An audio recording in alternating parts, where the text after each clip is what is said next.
오늘 함께 사무엘하 5장 13절로 25절의 말씀, 승리의 비결이라는 제목으로 함께 말씀을 나누겠습니다. 우리가 삶에서 크고 작은 문제를 만나고 어려움을 만납니다. 왕이 돼서 다윗이 이제 온 나라의 왕으로 취임을 했는데, 문제는 무엇입니까? 다윗에게도 문제가 찾아온다는 거예요. 그것이 뭐예요? 적들의 공격, 전쟁이 찾아온다는 것입니다. 다윗이 전쟁을 잘하죠. 다윗이 싸워 이기는 자입니다. 그런데 오늘 중요한 것은 다윗이 문제를 만났을 때 하나님 앞에 물어봤다라는 것입니다.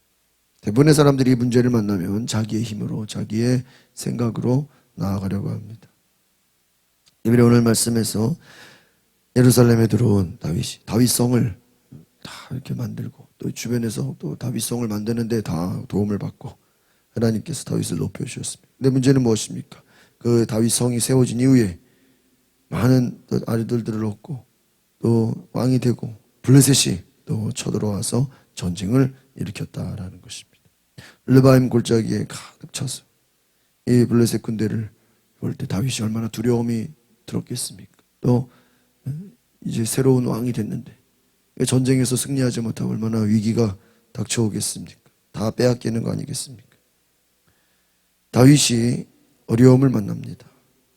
그러나 하나님 앞에 모든 것을 물어보고 하나님의 뜻을 구하고 하나님의 인도함을 받는다라는 것입니다.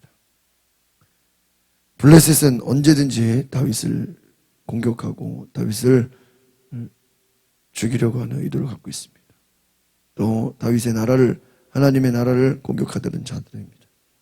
그러나 하나님은 여전히 다윗에게 함께 하시고 다윗에게 승리를 주시고 다윗에게 놀라운 은혜를 부어주시는 줄 믿습니다. 13절 같이 보겠습니다. 시작. 다윗은 헤브론을 떠난 후 예루살렘에서 더 많은 첩들과 아내들을 두었고 아들, 딸들을 더 많이 낳았습니다. 그렇게 얘기합니다. 다윗의 왕과가 점점 번성하고 있다라는 것입니다. 예루살렘에서 태어난 자녀는 모두 11명, 이 가운데 솔로몬도 포함됩니다. 다윗의 나라가 앞으로 그의 후대까지 안정적으로 이어질 조건, 많은 아들, 많은 딸들을 하나님이 주셨다는 것. 그러니까 다윗의 나라가 견고히 설 만큼 많은 준비가 되었다라는 것. 그러니까 하나님은 다윗을 복주셔서 다윗의 미래에 모든 하나님의 나라가 세워질 수 있는 그 태도를, 모든 근간을 마련했다라는 것입니다. 14절 보겠습니다. 시작. 예루살렘에서 그가 낳은 아이들의 이름은 삼무아, 소박, 나단, 솔로몬, 그리고 이팔, 엘리스와 네벡, 야비야, 엘리사마, 엘리아다, 엘리벨렛입니다. 이렇게 나와 있습니다. 그러니까 그가 낳은 아이들의 이름을 쭉 나열합니다. 그 다음 17절 보겠습니다. 이스라엘 다윗에게 기름 부어 왕으로 삼았다는 말을 듣고 블레셋 사람들이 모두 일어나 다윗을 잡으려고 올라왔습니다. 다윗은 이 소식을 듣고 요새로 내려왔습니다. 다윗이 싸우러 내려간 게 아니에요. 어디로 갔어요? 요새로. 오늘날로 말하면 골방으로 간 거예요. 오늘날로 말하면 하나님을 만나러, 하나님을 구하러 간 거예요. 여러분, 왕이 되었죠. 그 왕이 된 결과가 뭐예요? 블레셋이 모두 일어나서 다윗을 공격하러 쳐들어왔다는 거예요. 이스라엘 왕이 됐다는 얘기를 듣고 르바임 골짜기에 모여서 온 군대가 다 공격을 하러 왔다. 여러분, 다윗이 이스라엘의 왕이 돼서 이제 시작을 해야 되는데 전쟁이 찾아왔다는 것입니다. 여러분, 이것은 무슨 얘기를 하는 것입니까? 우리의 삶에는 계속되는 뭐가 있다는 거예요? 전쟁이 있다. 왕이 된 걸로 끝나는 게 아니에요. 왕이 돼서 뭐가 돼요? 전쟁이에요. 여러분, 이스라엘 백성들이 얼마나 많은 어려움이 있었어요. 고난이 있었어요. 그러나 그들이 홍해를 건너고 광야에 도착했어요. 여러분, 광야에 있다는 것만으로도 어때요? 힘들어요. 그런데 아말렉에서 군대가 쳐들어와요. 아니, 광야에 있는 것도 힘든데 뭐가 생겨요? 전쟁이 생겨요. 여러분, 우리 인생은 그런, 광야에 있는 것만으로도 힘든데 거기다 전쟁까지 생겨요. 얼마 전까지만 해도 애굽이 쳐들어왔는데 애굽이 공격했는데 뒤 쫓아오고, 근데 또 그 애굽이 끝나니까 또 아말렉이 쳐들어. 이제 살만하니까 또 블레셋이 또 쳐들어오는 거예요. 여러분, 여전히 전쟁이 끊어지지 않습니다. 계속 문제가 찾아옵니다. 그때 가장 중요한 것은 무엇입니까? 블레셋이 쳐들어왔을 때 하나님께 물어봤다라는 거예요. 18절 보겠습니다. 시작. 블레셋 사람들도 가서 르바임 골짜기를 메웠다. 가득 채웠다라는 거예요. 다윗을 공격하려고 많은 군대들이 나왔다라는 것입니다. 19절 보겠습니다. 시작. 다윗은 여호와께 물었습니다. 블레셋 사람들에게 맞서 올라갈까요? 저들을 제 손에 넘기시겠습니까? 여호와께서 그에게 대답하셨습니다. 올라가라. 내가 블레셋 사람들을 반드시 내 손에 넘겨. 여기서 중요한 거예요. 내가 싸워야 됩니까? 맞서 올라가야 됩니까? 하나님, 내가 저들과 싸워야 됩니까? 여러분, 오늘 이 19절이 놀라운 말씀. 하나님께 물어봤다. 다윗은 블레셋과 싸워야 되는지, 승리할 수 있는지 하나님의 뜻을 구한 거예요. 이 말은 무엇이냐? 하나님, 어떻게 해야 됩니까? 문제를 만났을 때. 여러분, 앞에서 사울은요, 자기의 생각과 자기의 전략과 자기의 강성함으로, 자기의 힘으로 싸우려고 했어요. 그러나 다윗은 먼저 하나님의 뜻을 구했다. 왜? 이스라엘의 모든 주권이 누구에게 있습니까? 하나님께 있다. 여러분, 다윗과 솔로몬이 큰 차이가 아니에요. 그 삶의 주권이 누구에게 있는가? 누구에게 있어요? 하나님께 있다. 승리를 주시는 분도 하나님. 모든 것이 하나님께 달려있다. 하나님은 블레셋을 완전히 다윗의 손에 넘기겠다고, 반드시 내 손에 넘기겠다고, 이 말은 뭐예요? 승리를 약속하는 거예요. 여러분, 믿음의 사람들은 승리를 약속받고 승리를 갖고 싸워나가는 것이죠.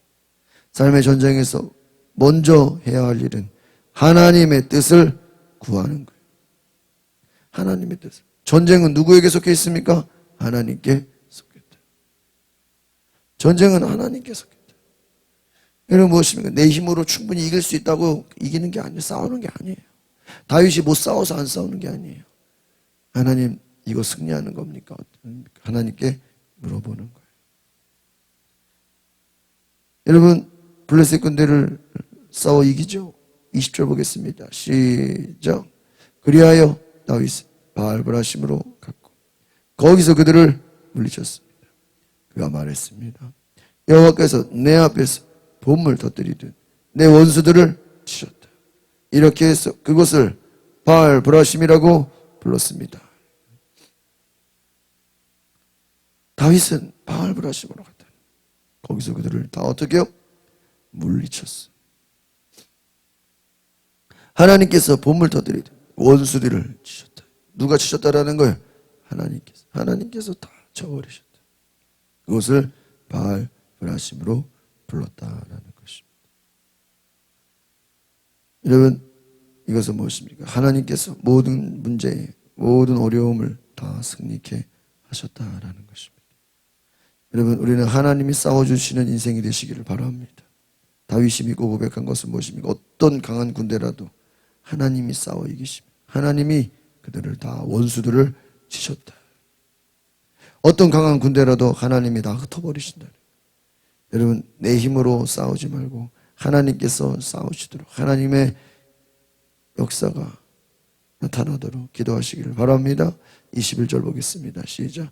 블레셋 사람들이 그곳에 자기 우상들을 다 버리고 도망했으므로 다윗과 그의 군사들이 그것을 어떻게 해요? 다 치워버렸어요. 블레셋 사람들이 그곳에 우상들을 다 버리고. 여러분, 하나님의 뜻이 뭐예요? 우상들이 떠나가는. 왜 이들은 저희 우상들을 가지고 왔습니까? 여전히 블레셋 사람들은 우상을 의지하고 그것을 가지고 전쟁에 나갔다라는 거예요. 그것을 다 치워. 하나님의 뜻은 뭐예요? 블레셋이 쳐들어왔는데 결국은 그들의 우상들이 뭐 하는 거예요? 다 치워버리는 거예요. 여러분, 하나님이 믿음의 사람들을 통해서 모든 어둠의 악한 우상의 세력들이 끊어져 버린 역사가 있기를 바랍니다. 하나님의 놀라운 은혜. 우상의 모든 것들이 다 버려지는 거예요. 22절 볼까요? 시작. 블레셋 사람들이 다시 올라와 르바임 골짜기를. 한 번 진 걸로 끝나지 않아요. 한 번 졌다고 포기하는 게 아니라 어떻게 해요? 블레셋이 또 쳐들어와. 또 다시 쳐들어와. 다윗은 이때도 여기서 중요한 거, 여기서 다윗의 위대한 게 뭐예요? 블레셋이 또 쳐들어왔으면 당연히 싸운다고 생각하죠. 그게 아니에요. 하나님 어떻게 해야 됩니까? 라고 또 물어봐요. 23절 시작. 다윗이 여호와께 물었더니 그분이 대답했습니다. 정면으로 올라가지 말고 보위하고 있다. 저들 뒤 뽕나무 숲을 맞은편에서 저들, 이것은 뭐 대놓고 싸우지 말고 옆에서 뭐 숨어 있어라 하는 거예요. 포위하고 있다가 매복하고 있으라는 거예요. 여러분, 하나님께서 처음에는 정면으로 나가 싸우라 그랬고, 두 번째는 뭐를 정면으로 나가지 말고 옆에 숨어 있어라. 여러분, 숨어 있는 것도 하나님의 뜻인 줄 믿습니다. 뒤쪽으로 돌아가서 매복해 있다가 때가 되면 기습해라. 하나님이 전략을 다 알려주는 거예요. 여러분, 이것도 누가 싸우는 겁니까? 하나님이 싸우신. 여러분, 전쟁에서 제일 중요한 게 전략 아닙니까? 다윗은 어떻게 싸워야 되는지 하나님의 뜻을 구했습니다. 여러분 생각해 보세요. 앞에서 사울은요, 전쟁을 만났을 때 하나님 어떻게 해야 됩니까? 물어보니까 하나님이 대답을 안 해요. 감동이 없어요. 하나님 말씀하지를 않아. 아무 말도 안 해버려요. 그런데 다윗이 물어볼 때는 어때요? 바로바로 대답해요. 여러분, 이런 은혜가 있기를 바랍니다. 똑같이 문제를 만났다고 하나님이 다 대답하는 게 아니에요. 사울 왕에게는 하나님이 아무 말도 하지를 않았어요. 왜? 그가 하나님의 말씀을 무시해버리니까. 여러분, 하나님은 자기 뜻을 존중하는 자에게 하나님의 뜻을 나타내는 줄 믿습니다. 자기 뜻을 존중하는 자. 그러나 하나님의 뜻을 구하지 않는 사울에게는 말하지 않았다는 거예요. 오늘 우리가 생각할 것은 다윗이 하나님 앞에 그가 뜻을 물어봤을 때 하나님이 그 모든 전략을, 방법을 다 알려주셨다. 14절 시작. 뽕나무 꼭대기에서 행군하는 소리가 들리면 바로 재빨리 나아가라. 여호와가 내 앞에 나아가 블레셋 군대를 칠 것이다. 하나님께서 네 앞에 모든 블레셋 군대를 어떻게 해요? 다 쳐버릴 것이다. 재빨리 나아가라. 하나님이, 오늘 중요한 건 뭐예요? 두 번의 전쟁을 다 누가 싸우십니까? 하나님이 싸우신다는. 여러분, 전쟁은 다윗의 전쟁이 아니에요. 하나님의 전쟁이라는 거예요. 하나님이 먼저 싸우시고 하나님이 역사하신다는 거예요. 여러분, 모든 것을 하나님께 맡기고 하나님께 의지하면 하나님이 대신 싸우시는 줄 믿습니다. 여러분, 우리가 다윗을 보면서 깨닫는 게 무엇입니까? 내 전쟁이 되면 안 돼요. 하나님이 싸우시는 하나님의 전쟁이 될 수 있기를 바랍니다. 다윗이 사울이 죽은 후에 블레셋에 빼앗긴 모든 지역을 다 회복시키게 됩니다. 하나님 말씀에 순종하고 하나님의 나라를 세우는 것이죠. 25절 시작. 그러자 다윗은 여호와께서 명령하신 대로 개발개석을 쫓아가며 블레셋 사람들을 무찔렀습니다. 여러분, 하나님의 말씀, 하나님께 물어보고 하나님이 대답하고 하나님 말씀에 순종해서 하나님이 역사하신 하나님 명령대로, 오늘 중요한 것은 25절. 다윗이 하나님께서 명령하신 대로 그대로 쫓아갔다. 여러분, 이것이 하나님의 뜻입니다. 하나님의 뜻이 무엇인가 잘 살피고 그것에 순종하고 그것에 따라가는 은혜가 있기를 바랍니다. 기도하겠습니다. 거룩하신 주님, 삶의 문제를 만났을 때, 어려움을 만났을 때, 전쟁과 같은 위기를 만났을 때 내 생각대로, 내 뜻대로, 내 맘대로 하는 것이 아니라 하나님의 뜻을 구하고 하나님의 인도함을 구하고 하나님의 역사하심을 구해서 하나님이 이끄시는 길에 순종하는 역사가 있게 하여 주시옵소서. 내 생각대로, 내 방법대로 사는 것이 아니라 하나님의 인도함을 받아 하나님의 사랑으로, 하나님의 역사하심으로 내가 순종하는 귀한 역사가 있게 하여 주시옵소서. 예수 그리스도의 이름으로 기도합나이다. 아멘. 우리 시간에 기도하실 때 하나님, 내가 순종하게 하소서. 하나님의 뜻에 온전히 나아가게 하소서. 주여 부르고 동성으로 기도하겠습니다.